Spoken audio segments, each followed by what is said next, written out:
Malaking problema na naman ang kinakaharap ng maraming Pilipino ngayong araw ng tag-ulan at bagyo. Dahil lumulubog na po sa baha ang buong Pilipinas dahil sa flood control ni Ngagba na puro mga multo. Hanggang ngayon, malaya pa rin ang mga utak ng paglilimas sa kaban ng bayan. Pag-usapan po natin ngayon at muli nating balikan ang mga ikinanta ni Saldico na tinuturo niyang mastermind na pareho po ang testimonya ni Saldico at testimonya ng ex-Marines ay parehong tumutugma tungkol sa mga delivery ng mga malimalitang pera anak ng kagwang ng mga buhayang ito.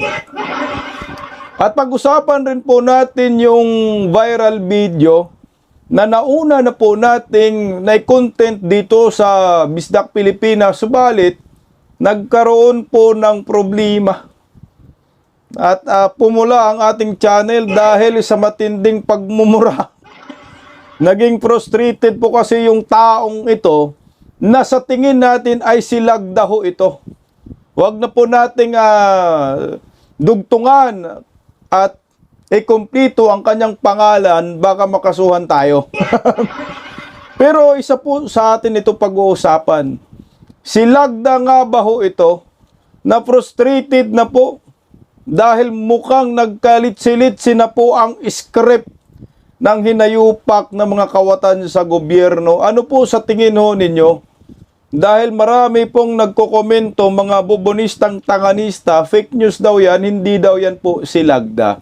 So anyway, para hindi po tayo makasuhan ni Bangag, hanggang lagda na lang po muna tayo na ipangalan po natin sa hinayupak na ito. Magandang gabi po sa ating lahat. Palike po muna, pa-share pa, subscribe at pakipindot po ng inyong notification bell para lagi po kayong updated sa ating mga video. So unahin po muna natin i-play yung videong ito. At tingnan natin, himay-himay, meron lang ako minumute na mga word para hindi po tayo muling pupula dito sa Bisdak Pilipinas. Silagda nga ba ho ito? Yung taong malaki ang kontribusyon sa eleksyon ni Bangag, nagwala siya dito. Panoorin po natin, oh. Because I'm supposed to be committed to this show. So part of that answer is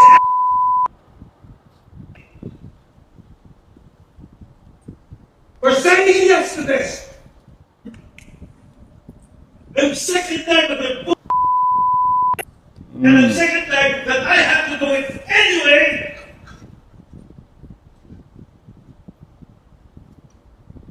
Because I'm supposed to be committed to this show. So part of that. Ano po sa tingin ninyo? Sino po itong taong ito? Silagda ba? Kasi talagang wala namang ibang puti-puti ang buhok ni Howard. Silagda naman talaga, no? Huwag na nating pangalanan na talagang frustrated siya dito. Na mukhang gusto na niyang ikanta si Bangag. Ikanta mo na kasi yan, lagda. Alam naman namin na kasabwat kayo sa paglilimas sa kaban ng bayang hinayupak, ha? Yan ay courtesy ng Ilocanang Palaboy News. So, meron akong in-enhance na kaunting picture. Nang in-enhance ko, medyo na bago po yung mukha ng puting buhok. Pero puting buhok, klarong-klaro. Ito po ay sa Philippine-Japan Miraikuna Economic Summit. So, economic summit po ito ng Japan at Pilipinas. So, sabi daw kasi nila, sabi ng iba, ito daw ay parang artista daw doon sa, ewan ko, Blood and Duty ba? Blood Moon? Basta, yun. Pero bakit po ay nandyan sa sa nangyayaring Philippine-Japan Economic Summit? Yung taong ito, kung sino ka man, lagda, Kasi sa tingin ko si Lagda po talaga ito. Huwag na nating dugtungan ng totoong pangalan talaga niya. Baka tayo ikasuhan naman ng mga hinayupak. Sinusundan tayo ng Rappler, anak ng kagwang. Sa tingin ko, sa palagay ko, frustrated na po siya dito. Kung ikaw, stress ka na, anak ka ng kagwang, kumanta ka na. Kagaya ng pagkanta ni Saldimo. Okay, ano po, ano sa palagay ho ninyo? Sa tingin nyo lang ha. Kasi dinidibang tayo ng mga bubonistang tanganisa, hindi daw si Lagda, artista daw yan. Sino po yung nasa video? Yung sa video na lang, oh, ito. I-play natin ng kaunti. Balik natin. Kunin lang natin ang video konti. Audio. Okay. Sa palagay po ninyo, si Lagda po ba yan na nagwala? Na frustrated po siya dyan? Nagmura na nga ho siya dyan? Kaharap ang mga opisyal ng pamahalaan? Kasi may watawat ng Pilipinas. Ito ay economic summit ng Japan at Pilipinas. Kita nyo po. Paki-comment dyan sa comment section. Kasi yung taong ito, ang tingin natin si Lagda, yung kinagalitan ng Bangsamoro o ng mga kapatid nating mga Muslim na gusto na yatang kainin tong hinayupak na ito. Ano sa palagay ninyo? Si Lagda po ba yan? O hindi? Kami po'y nagtatanong dito sa Bisdak Pilipinas sa anak ng kagwang. Kasi ito po, kung si Lagda ho ito, isang nakakahiya sa ating mga Pilipino, lalo na po dyan sa Japan community, dahil Japan, Philippine-Japan Economic Summit po yan, na merong isang opisyal ng gobyerno na nagwala po dyan po mismo sa bansang iyan. Bahala na po kayo mag-comment dyan sa comment section.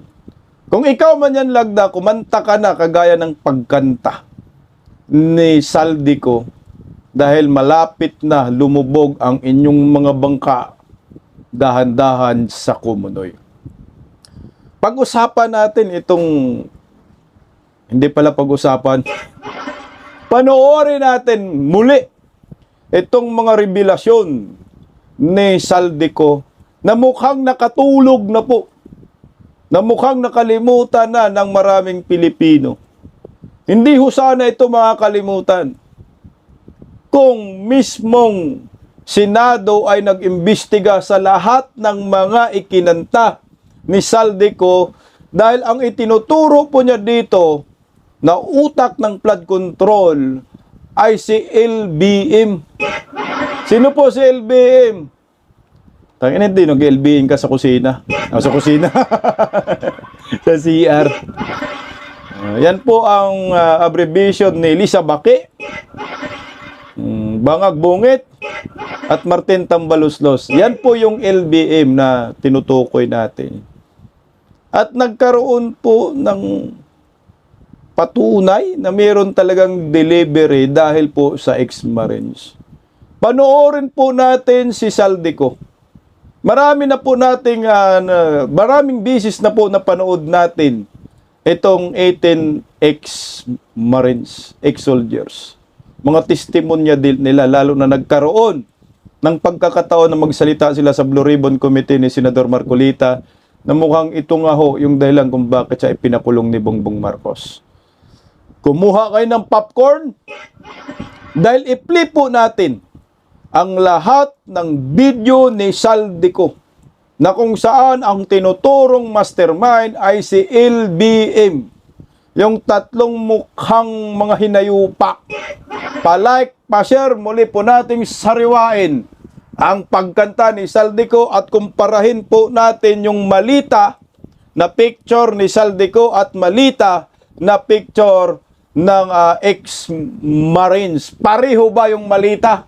O ito muna. Panoorin po natin. Kuha ng popcorn. Lang baka walang audio. Pa-like, pa-share. Sa bawat Pilipino. Alam ko na buo ang galit ninyo sa akin ngayon. Nauunawaan ko rin kung bakit. Lalo na at malaki ang halagang nakataya. Pero bago kayo humusga, hayaan ninyong ipaliwanag ko ang buong katotohanan. Matagal akong hindi nagsalita dahil may direktang utos sa akin. Huwag nang bumalik ng Pilipinas at manahimik na lamang. Umalis ako noong July 19, 2025 para sa aking medical check-up. Nakaplanong bumalik pagkatapos ng SONA ni Pangulo. Pero habang papauwi na ako, tinawagan ako ni dating Speaker Martin Romualdez at sinabihan, "Stay out of the country. You will be well taken care of as instructed by the President." Noon naniniwala pa ako sa kanila, kaya't hindi ako bumalik. Tumikom ang aking bibig, sumunod ako, pero ang hindi ko alam, ang ibig pala nilang sabihin sa aalagaan ka namin ay gagamitin ako bilang panakipbutas sa kanilang kampanya laban sa korupsyon. Ginawa nila akong poster boy ng kanilang sariling kasinungalingan. Ngayon, hindi na ako mananahimik, ilalabas ko ang lahat ng katotohanan. May resibo, may ebidensya, at may pangalan.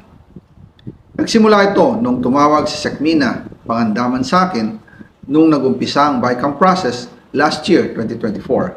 Ang sabi niya, katatapos lang ng meeting nila ni Pangulo at may instructions na mag-insert or magpasok ng 100 billion worth of projects sa BICAM. At sinabi pa ni Sekmina, you can confirm with Yusek Adrian Bersamin dahil magkasama sila sa meeting ni Pangulong BBM noong araw na yon. Tinawagan ko po agad si Yusek Adrian Bersamin at tinanong ko kung may instruction nga ba ang Pangulo na magpasok ng 100 billion during their meeting. Ang sabi niya ay totoo nga po. Right after our conversation, tinawagan ko po si dating Speaker Martin Romualdez at nireport ko ang instructions ng Presidente to insert the 100 billion projects. At sinabi niya sa akin, what the President wants, he gets.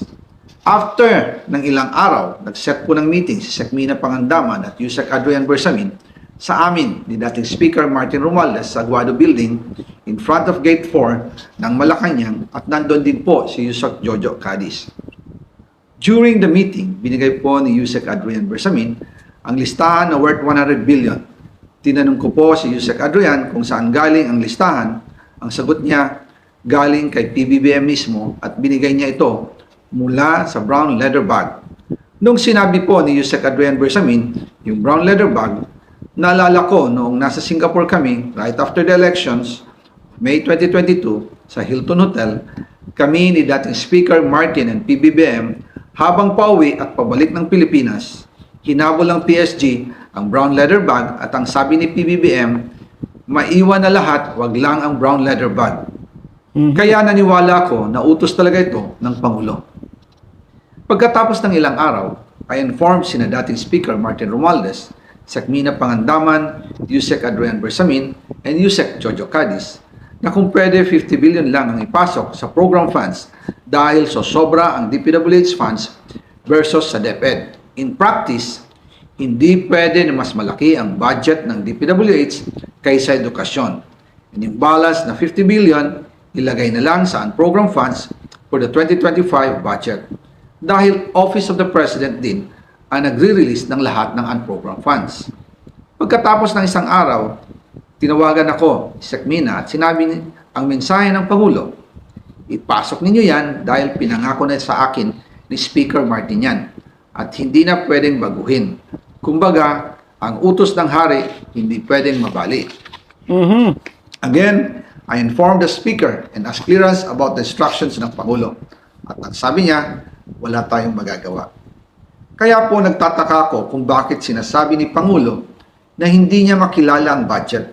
Samantalang lahat na binawas at dinagdag sa mga ahensya ng gobyerno ay humihingi ng approval sa kanya si Sekmina Pangandaman.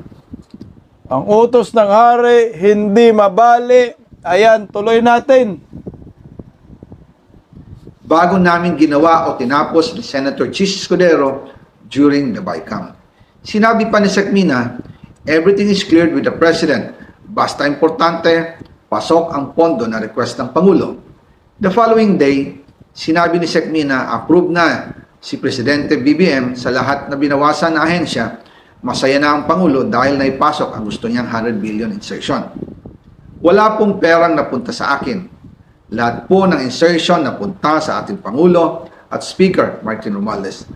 Ako lang at ang aking mga tao, sila Paul Estrada, Mark Tiksay, at ang aking mga security ang nag-deliver papunta sa bahay nila Pangulong Bongbong Marcos, Speaker Martin Romualdez, sa North Forbes Park, South Forbes Park, hanggang sa Malacanang. Yung mga deliveries po ay merong record ang aking mga tao. Totoo po yung sinasabi ni Orly Gutesa na nag-deliver siya sa Forbes Park. Totoo din po ang sinasabi ni Orly Gutesa na nag-deliver siya sa Malacanang nung siya ay nasa Senado. Para mapatunayan ang mga litrato na deliveries, ay ilalabas ko po together with this video. After po ng approval ng budget sa General Appropriations Act of 2025, nagtanong po ako sa DPWH kung magkano ang kailangan na ibigay sa Office of the President o ang SOP na bigayan. Ang sinagot sa akin ay 25%. Ang ibig sabihin nito, 25% ng 100 billion ang SOP na kailangan ibigay kay BBM mismo. In total, 25 billion ang napunta kay Pangulong Bongbong Marcos. Kaya ngayon ay hinahamon ko si Ombudsman Remulla kung seryoso talaga siya sa mga sinasabi niya sa kanyang press release na idadamay niya pati si Martin Romualdez kung magbibigay ako ng ebidensya. Patunayan niya ngayon ang pronouncement niya. Imbestigahan niya ang fraternity Brad at ang kanyang kaibigan na si Speaker Martin Romualdez kung talagang tutupad siya sa tungkulin niya. Imbestigahan din niya si President Bongbong Marcos. Sabi nga ni BBM nung SONA, let's do it right at mahiya naman kayo, hindi po ba? Nananawagan din po ako sa Senado na imbestigahan ang 100 billion insertion ni Presidente. Alam ko po na hindi gagawin ni Ombudsman Remulla ang hamon ko. Pero magaling ang Senado sa investigasyon at ako ay naniniwala na dahil sa kanila, lalabas ang katotohanan. Yung pong listahan ng mga projects, ilalabas ko din kasama ng video na ito. Dahil dito, mas lalong darami ang ipafile na kaso sa akin. Ginagamit ng administrasyon ang buong resources ng bansa para tumahimik ako, para masira ang aking kredibilidad. Darami din ang banta sa buhay ko at ng aking pamilya. March 2025 pa lang, si Speaker ay nagpaparinig na sa akin sa aming meeting that he will shoot me if I will talk. At pagkatapos niyang sabihin sa akin in a phone call na don't come home, he will take care of you, tumawag ulit si Speaker Martin at sinabihan niya ako na pag umuwi ako will be dangerous. Kasi they might hire someone to do a rub out on me or hire the police to kill me while in jail. Una pa lang ito sa magusto kong ibunyag. Marami pa akong dadalhin sa liwanag. Isa na dito ay yung kay Henry Alcantara, ang DPWH boys, ang sinasabi nilang halaga sa ICI ay 21 billion. Hindi po totoo yan. Ang totoong numero ay 56 billion pesos. At yung pong halaga na yan ay kay Pangulong Bongbong Marcos at Martin Romualdez na punta lahat. Ilalabas ko po ang buong detalye sa darating na mga araw. Kaunting pasensya pa po.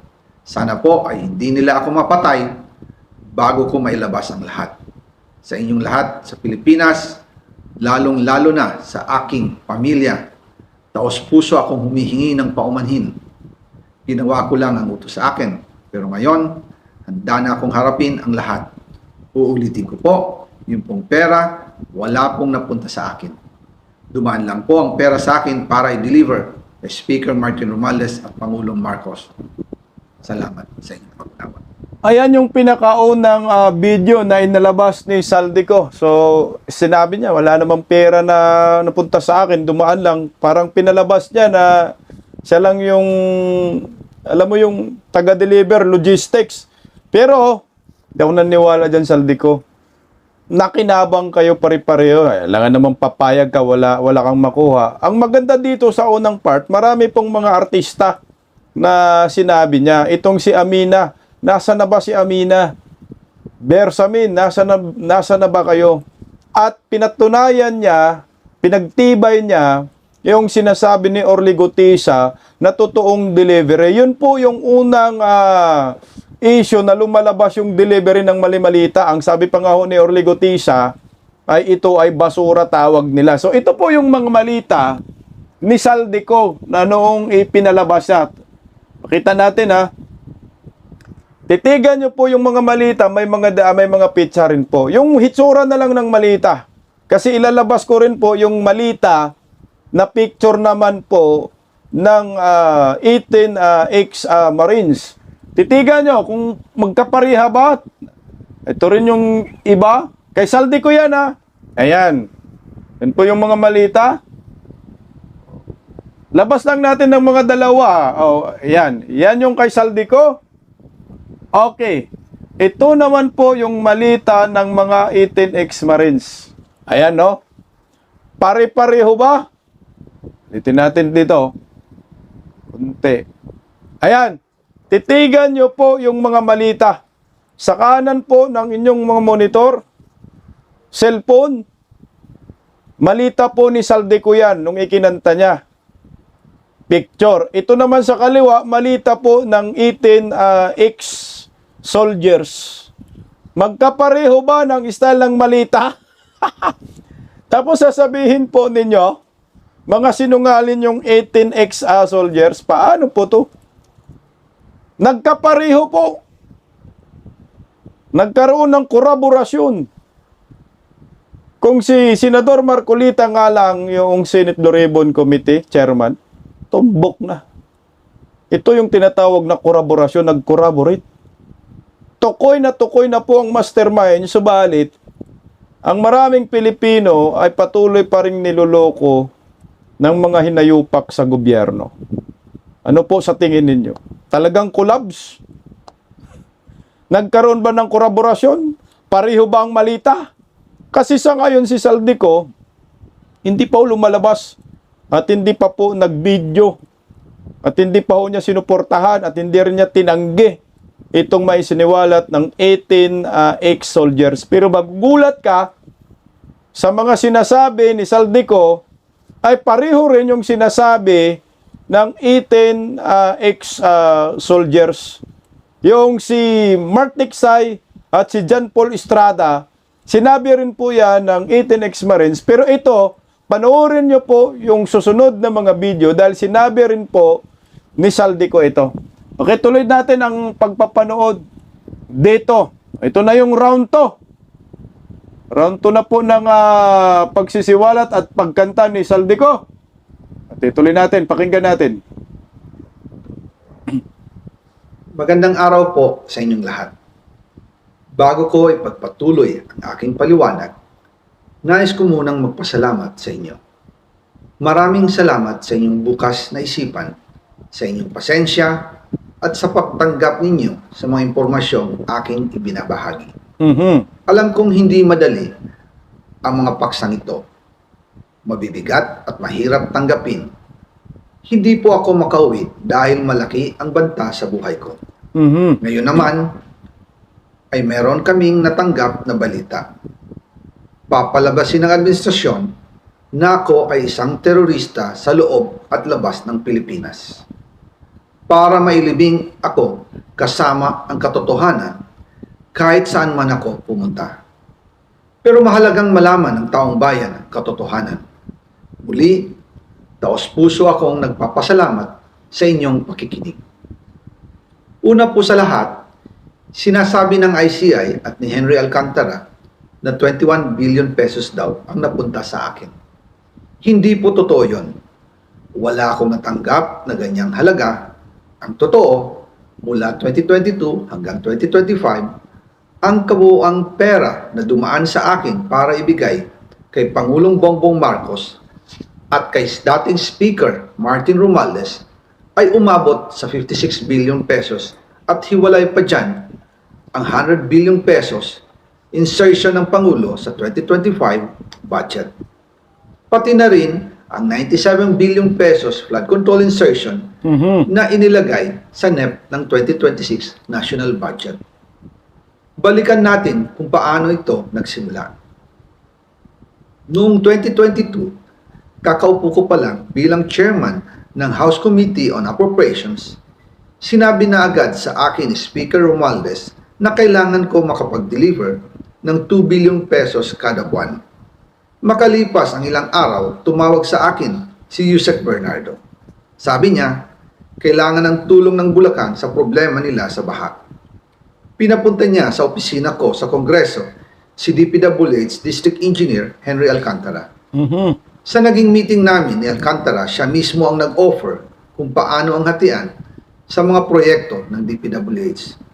22% para kay Speaker Romualdez, 2% para kay Yusek Bernardo, at 1% para sa kanya. Doon po nagsimula ang tinatawag nilang deliveries. Sistema po ay ganito. Ang mga tao ni Henry Alcantara ay nakikipag-ugnayan sa mga tao ko na sina Paul Estrada at Martic Sai. Sila ang tumatanggap na pera mula sa mga tao ni Alcantara. Minsan sa bahay ko sa Valle Verde, minsan naman sa BGC parking. Mhm. Pagkatapos nilang makuha ang pera, sila Mark at Paul naman ang nag-aayos o nakikipag-coordinate sa tauhan ni Speaker Martin Romualdez na si Jocelyn Sereño para sa pagdi-deliver ng male-maletang pera patungo sa bahay ni Speaker. Una, sa North Forbes Park sa McKinley Drive at nang lumipat siya sa number 14 Nara Street, South Forbes Park. Gusto ko pong linawin, hindi ako nakikialam sa mismong proseso ng paghatid. Dumaan lang po sa akin ang pera na agad dinideliver kay Speaker Romualdez. Ako lang po ang nagko-confirm sa text kay Speaker kapag nadala na ang pera sa bahay niya.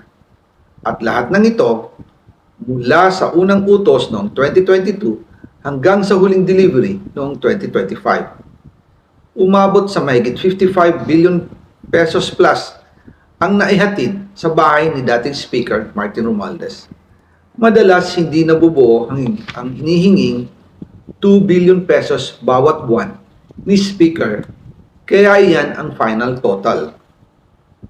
Ayan nabanggit dito yung John Paul Estrada, Mark Tiksay, na nabanggit rin ng 18 ex-soldiers. Ang tindi po ng Commission ni Bangag, awards 100 billion insertion, 2 billion buwan-buwan. Tuloy po natin. Ang sinabi mismo ni Speaker Martin sa akin na hati sila ni Pangulong Marcos sa perang iyon. Ang listahan ng mga deliveries na ito, kung kailan, magkano, at saan dinala, ilalabas ko po kasabay ng video na ito. Mhm.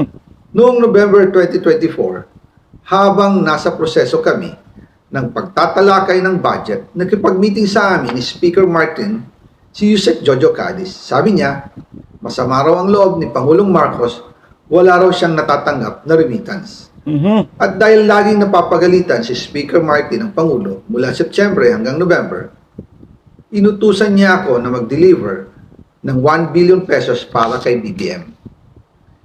Ayon pa kay Yusek Jojo, nang ipaalam niya ito sa Pangulo, ang utos sa kanya ng Pangulo ay mag-ingat at siguraduhin si Yusek Jojo lang ang maghahatid.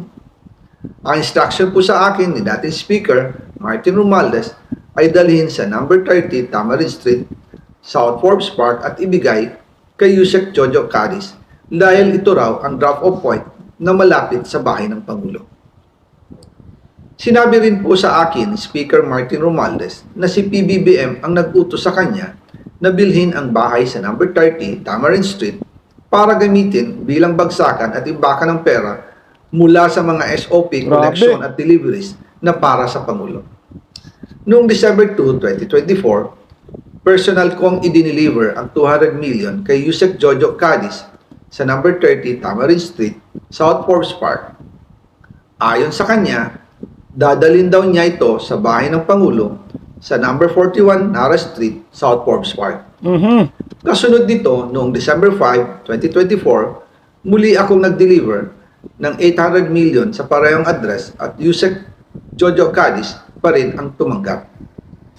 Grabe ang tindi yung si Jojo Cadiz, ito po yung Department of Justice Undersecretary na kaibigan ni Bungit simula nung tumakbo si Bungit sa pagkasenador, kongresista diyan sa Ilocos. Yan ang kaibigan ni Bungit. Nagiging yusik sa Department of Justice na nag-resign nga. Anak ng kamote, no? Bumili pa sila ng sarili, ng bahay pa talaga, no? Para gawin lang imbakan ng mga mali-malitang pera na pinagnanakaw nila sa kaban ng bayan. Ganito po kasama itong hinayupak na gobyernong nakatabingi ang panga. Sana hindi po ito natin makalimutan, mga kabisdak. Dahil sa video ni Saldico, tinuturo na po niya ang totoong mastermind.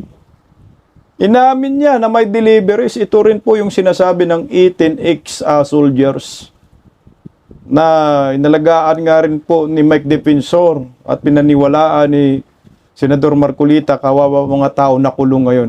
Pagpatuloy lang po natin. Sabi niya, iyon naman ay dadalhin sa bagong bahay ng Pangulo sa South Forbes Park.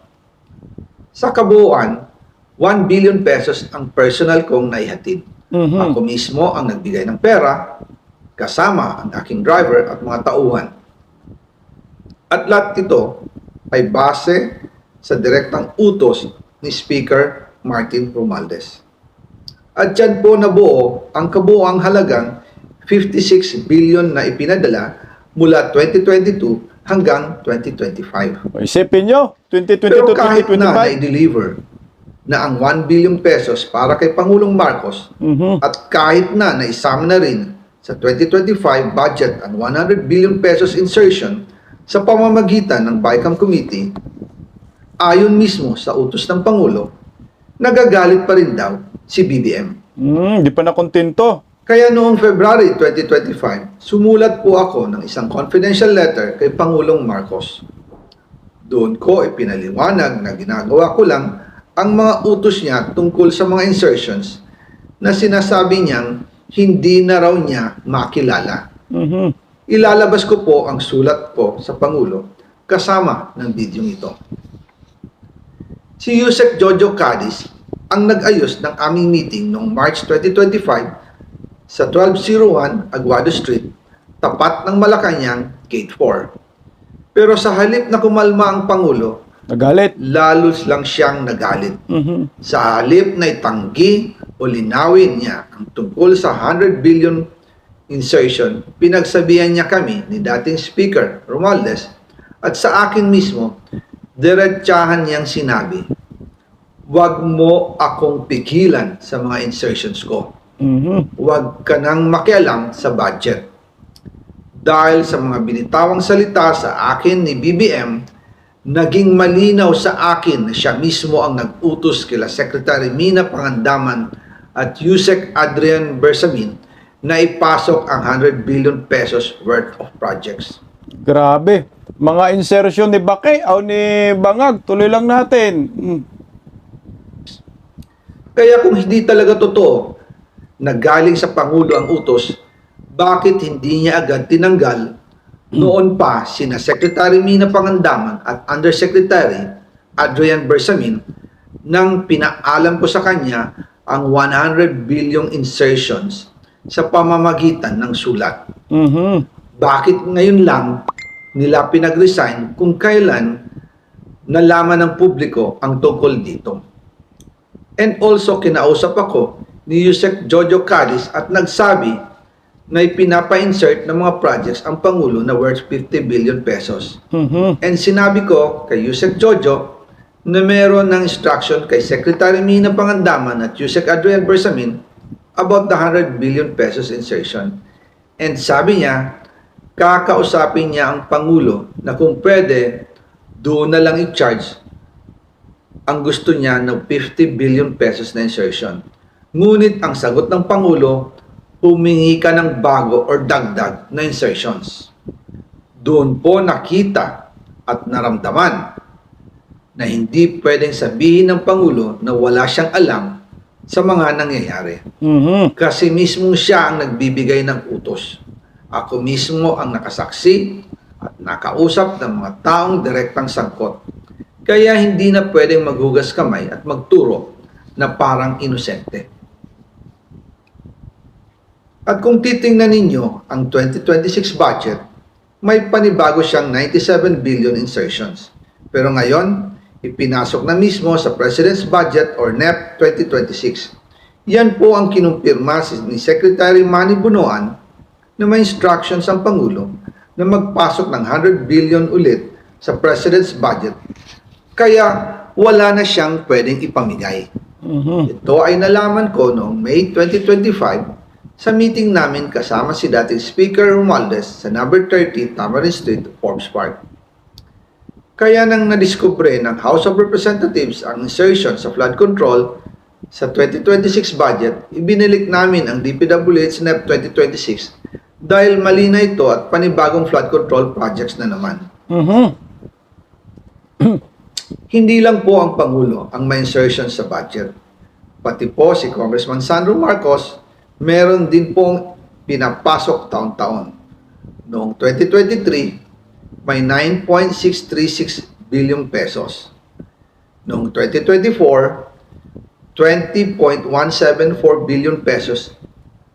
At nitong 2025, 21.127 billion pesos. Lahat-lahat, ang kabuuan ay 50.938 billion pesos. At bawat taon po, sa tuwing dumarating ang BICAM budget process, lagi po may utos si Congressman Sandro na ipasok ang mga proyekto niya. Nalaman ko na lang sa mga contractor na galit siya sa akin noong pinag-uusapan na ang 2025 GAA budget. Ang sabi daw niya, ipatatagal ako at magpa-file ng maraming kaso laban sa akin. Kasi kulang ng 8 billion pesos yung insertion na gusto niyang ipasok. Ang dahilan daw, may mga contractor na nakapag-advance na sa kanya at dahil hindi na ipasok ang buong halaga, kailangan daw niyang magsauli sa mga yon. Para malinaw sa taong bayan, ilalabas ko po sa video na ito ang listahan ng mga proyekto na kasama sa mga insertions ni Congressman Sandro. Yung mga listahan na yan ay nandyan pa rin po available sa FB page ni Saldico. At tingnan nyo po yung sinasabi ni Saldico, insertion ni Sandro. At sinabi naman ng 18X Marines, nag-deliver sila sa Ilocos doon mismo sa bahay ni Bangag at ang tumanggap mismo ay si Sandro. Tuloy lang natin.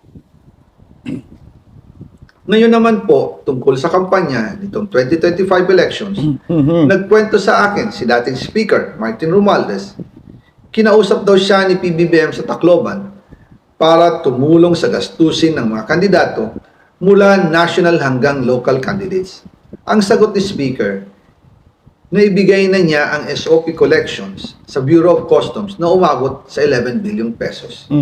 Dagdag pa dyan, may 9 billion pesos collection mula sa sugar na ayon mismo sa kanya ay pinaghahatian lang ng 5 kumpanya para makontrol nila ang presyo ng asukal sa merkado. At iba pa ang kita mula sa importasyon ng sibuyas na hawak naman ni Martin Araneta, kapatid ni First Lady Lisa Araneta Marcos. Kung matatandaan ninyo, noong 2022, nagkaroon po ng investigasyon sa Kamara na pinangungunahan ni Congressman Toto Swansing dahil sobrang taas ng presyo ng sibuyas. Umabot ng 600 pesos kada kilo. Gayong dapat ay nasa 80 pesos lang. Doon lumabas ang pangalan ni Martin Araneta bilang isa sa mga nasa likod ng kontrol sa importasyon ng sibuyas. Kapatid di Baki. Pero hindi po natuloy ang investigasyon. Ang sabi ni Speaker, tinawagan daw siya ni First Lady Lisa Marcos at ipinapatigil ang investigasyon. Kaya walang natuloy at walang naparusahan. Dahil pala, kontrolado ng kapatid ng First Lady ang importasyon ng sibuyas. Ganito rin po ang nangyari sa bigas. Noong April 2023, nagsimula nang tumaas ang presyo ng bigas. Kaya iminungkahi ko kay Speaker Martin Romualdez na kung pwede, ay mag-angkat tayo ng 13 million metric tons para sa buong taon. Ang layunin ko po ay mapababa ang presyo ng bigas sa 22 pesos kada kilo. Pero hindi po ito inaprubahan ng Pangulo noong sila ay nasa Clark.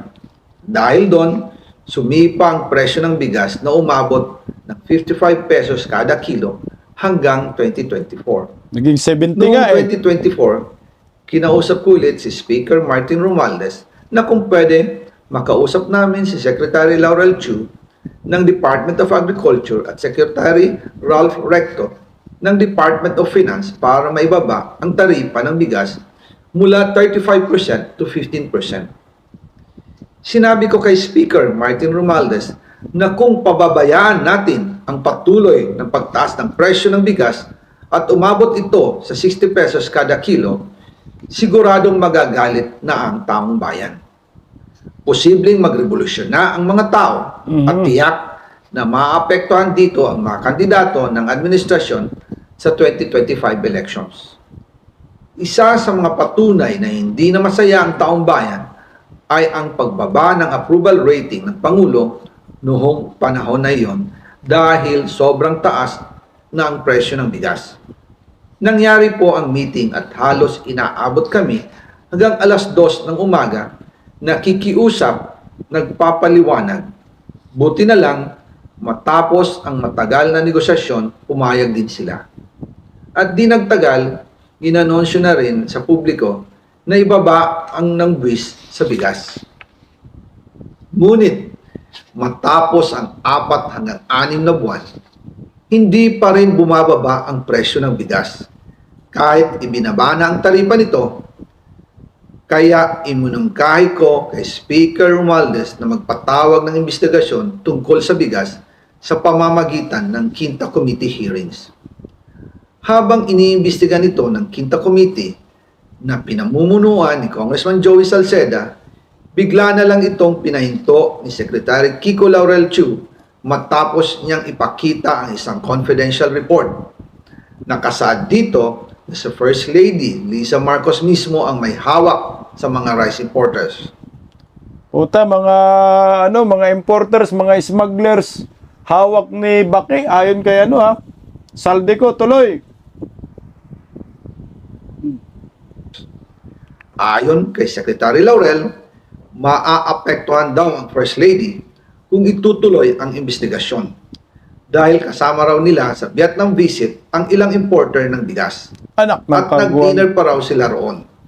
At nung araw ding yun, tumawag si Congressman Sandro Marcos kay Speaker Romualdez upang ipatigil ang House investigations tungkol sa bigas as instructed ng Pangulo.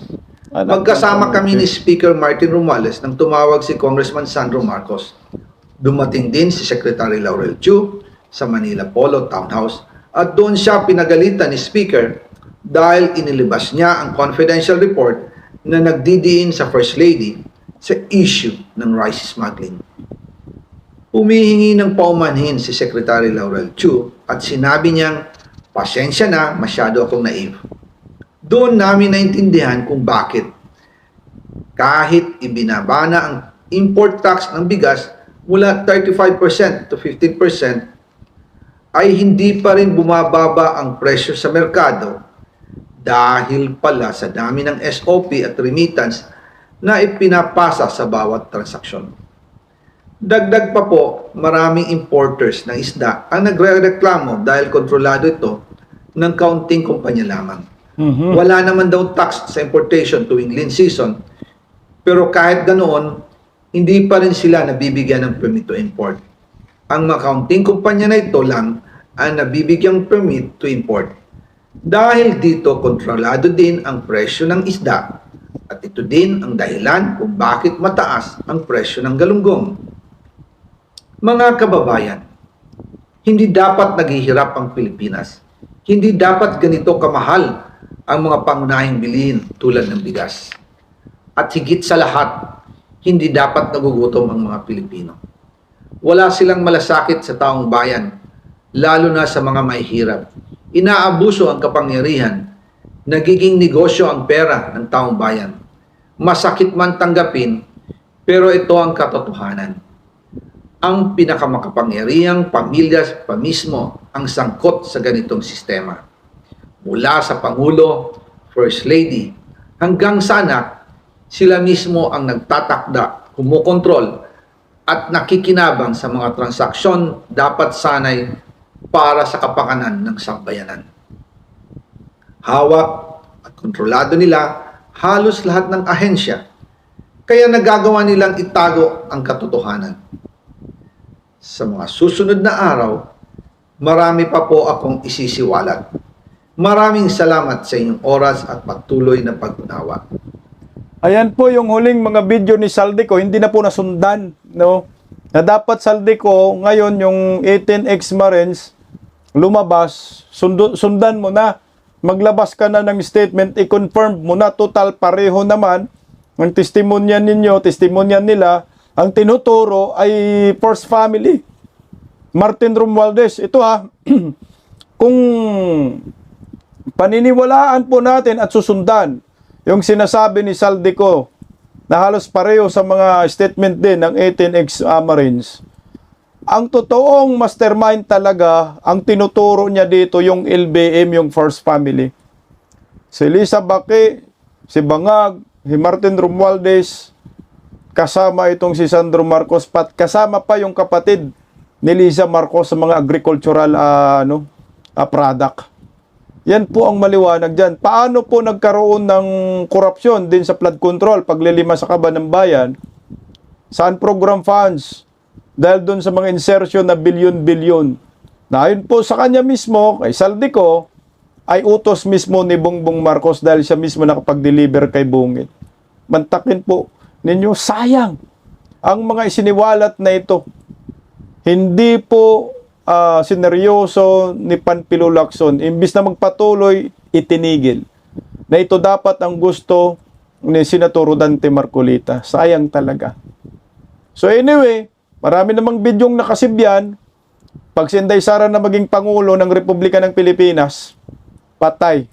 Lahat ng mga nabanggit na mga pangalan ni Saldico, paniguradong mabubulok kayo sa bilangguan pag si Inday Sara na ang Pangulo. Pagising sa umaga, tanghali at gabi, nakikita ko ang post niya, ang hapdi. Paano nga ba to? Di ako makatanggi. Watch ko na lang at isipin ng mabuti. Bisdak Pilipinas.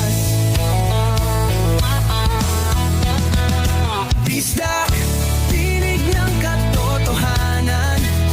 Sa bawat vlog may laban sa kasinungalingan. Mulat ang mata, gising ang masa. Bisdak Pilipinas, para sa bayan, gumigising sa diwa. Sa likod ng kamera, tapang ang dala, walang sinasanto kung mali ang gawa. Hinay-hinay, pero palaban. Boses ng tao sa digital na labanan. Bisdak, tinig ng katotohanan. Sa bawat vlog may laban sa kasinungalingan. Mulat ang mata, gising ang masa. Bisdak Pilipinas, para sa bayan, gumigising sa diwa.